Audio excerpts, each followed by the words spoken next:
आत्मा के स्वरूप को जानना है।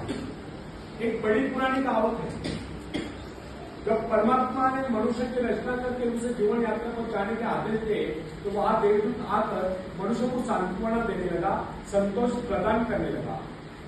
तब परमात्मा ने देवदूत को ऐसा करने से रोक दिया और बताया, यदि मनुष्य को संतोष प्रदान कर दिया गया तो उसे उसके जीवन में पग पग पर मिलने वाला उल्लास समाप्त हो जाएगा।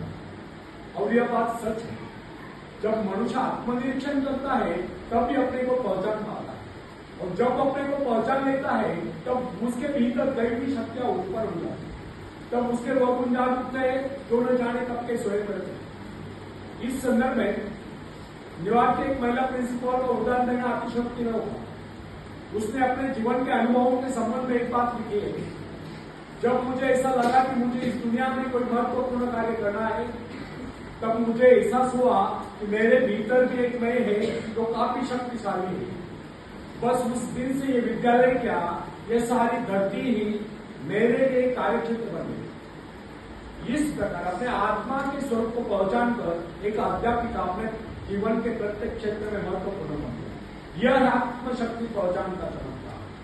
फ्रेंड्स, सरल नहीं अपने आप को पहचानना, यह बहुत ही कठिन कार्य है। किसी व्यक्ति को उसके भीतरी शक्तियों से परिचित करा देना या उसे उसके भीतर छिपे विशाल एवं गौरवशाली स्वरूप का ज्ञान करा देना सबसे महत्वपूर्ण बात है। जब कोई व्यक्ति अपनी वास्तविकता से रूबरू हो जाता है, अर्थात अपने आप को पहचान लेता है, अपने भीतरी शक्तियों को पहचान लेता है, तो उसे देखकर दुनिया चकित रह जाती है। प्राय जब कोई व्यक्ति किसी कार्य को पूरा करता है तो वह ये सोचकर चौंक जाता है कि कार्य उसने किया है। लेकिन फ्रेंड्स, इसमें चौंकने जैसी कोई बात नहीं। संसार का कोई भी कार्य, चाहे वो कितना ही बड़ा क्यों न हो, मनुष्य ने तो किया। जरा कल्पना कीजिए, एक विशाल वटवृक्ष को जन्म देने वाला बीज कितना नन्हा सा होता है, राई इतना नन्हा सा। इस नन्हे से बीज में अगर इतनी अधिक शक्ति होती है तो मनुष्य के मस्तिष्क में उपजे विचारों में कितनी अधिक शक्ति होगी। आज आप जो कुछ कर रहे हैं, जिस शक्ति द्वारा कर रहे हैं, उसके करोड़ों गुना अधिक शक्ति आपके भीतर छुपी हुई है। इसीलिए कहा जाए कि आज की अपेक्षा वह कार्य अधिक महत्वपूर्ण है जिसे आप भविष्य में करने की कामना करते हैं।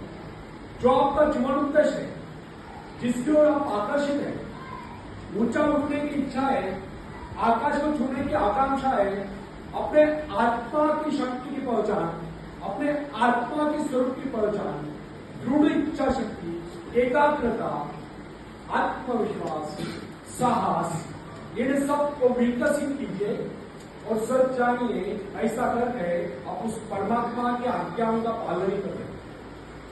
आप यह न सोचे कि कोई कार्य ऐसा भी है जिसे आप नहीं करता, या जो किन्हीं अवतारों के लिए निश्चित किया गया है। आपके भीतर भी अनंत शक्तियों का सागर लग रहा है। आपको तो केवल अपने कार्य का संबंध अपने आंतरिक शक्तियों के अजस्र स्रोत से जोड़ देना है। फिर कार्य चाहे कितना ही बड़ा क्यों न हो, होकर ही रहेगा। शायद आप यह सोचते होंगे कि बड़े बड़े कार्य केवल बड़े बड़े व्यक्ति कर सकते हैं, लेकिन वास्तविकता यह नहीं कि हमारे तुम्हारे जैसे अनेक लोग शक्ति न होने के कारण बड़े कार्य नहीं कर पाते। वास्तविकता तो यह है कि हम अपनी शक्तियों को न पहुंचाने के कारण ही बड़े कार्य नहीं कर पाते। सच जानिए, आपके भीतर भी ऐसी शक्तियां मौजूद है जिसके सहारे आप इस संसार में बड़े बड़े कार्य करके महान व्यक्ति बन सकते हैं।